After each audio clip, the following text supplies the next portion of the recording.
কয়েক বছর আগে হাইকোর্ট আদেশ দিয়েছিলেন বুড়িগঙ্গায় সংযোগ দেওয়া পয়ঃবর্জ্য নিষ্কাশনের সব লাইন বন্ধ করতে হবে, কিন্তু বাস্তবতা উল্টো। এসব লাইন এখনো বন্ধ হয়নি। বুড়িগঙ্গার পানিতে প্রতিনিয়তই মিশছে এসব মানব বর্জ্য।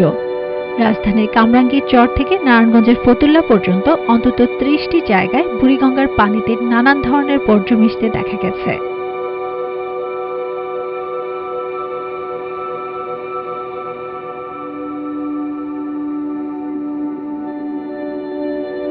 এছাড়াও কেরানীগঞ্জের কালীগঞ্জ ও আগানগর আবাসিক এলাকায় দেখা গেছে একই দৃশ্য।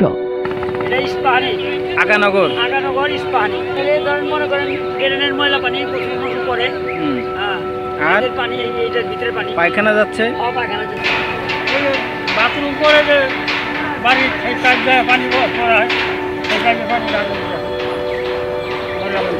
কামরাঙ্গীর চর এলাকায় বুড়িগঙ্গার তীর ঘেঁষে নদীতে অন্তত ২০টি জায়গায় বাঁশ দিয়ে তৈরি হয়েছে শৌচাগার। পাশাপাশি কেরানীগঞ্জের জাজিরার চর, ফতুল্লার বক্তাবলী চর ও মুন্সিগঞ্জের সিরাজদি খান এলাকায়ও বুড়িগঙ্গা নদীতে ২০০ উন্মুক্ত শৌচাগার দেখা গেছে।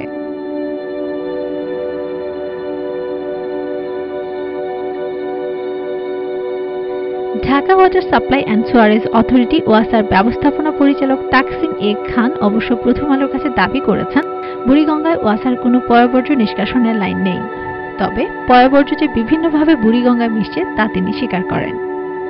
দুর্ভাগ্য হলো এই যে স্ট্রং ওয়াটার ড্রেনেজ লাইনের মধ্যে রাতের অন্ধকারে অনেকেই তার বাসার সুয়ারেজ লাইনটা দিয়ে ওয়াসার কোনো সুয়ারেজ লাইনের আউটলেট, আবার বলি কোনো সুয়ারেজ লাইনের আউটলেট বুড়িগঙ্গাতে যাওয়া নেই। কাজে আমাকে করতে হবে কি, গোড়াতেই এটা ক্যারেজ করতে হবে, সুয়ারেজ লাইন ব্যবস্থা করতে হবে, ঢাকার সঙ্গে সুয়ারেজ সিস্টেম ব্যবস্থা করতে হবে। ঢাকা ওয়াসার এখানে স্টেক থাকে, তাহলে হলো 10%।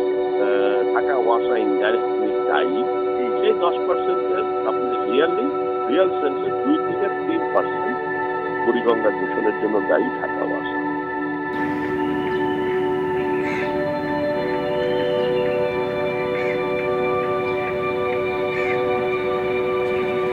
বুড়িগঙ্গা যদি রক্ষা করতে হয় তাহলে পানির মধ্যে এই যে সমস্ত শিল্প প্রতিষ্ঠান এবং বর্জ্য যেগুলো আছে অপসারণ করা হচ্ছে, সেই লাইনগুলোকে সম্পূর্ণভাবে বন্ধ করে দিতে হবে। তাই আমার মনে হয় যে একজন আইনজীবী হিসাবে বা একজন পরিবেশবাদী হিসাবে এবং এই মামলার আইনজীবী হিসাবে আমি মনে করি যে এটি আর সময় না দিয়ে এখনই অতি দ্রুত সবাই মিলে, সকল প্রশাসন মিলে বুড়িগঙ্গার এই বর্জ্য যেগুলো নদীতে পড়ছে সেগুলো বন্ধ করা দরকার।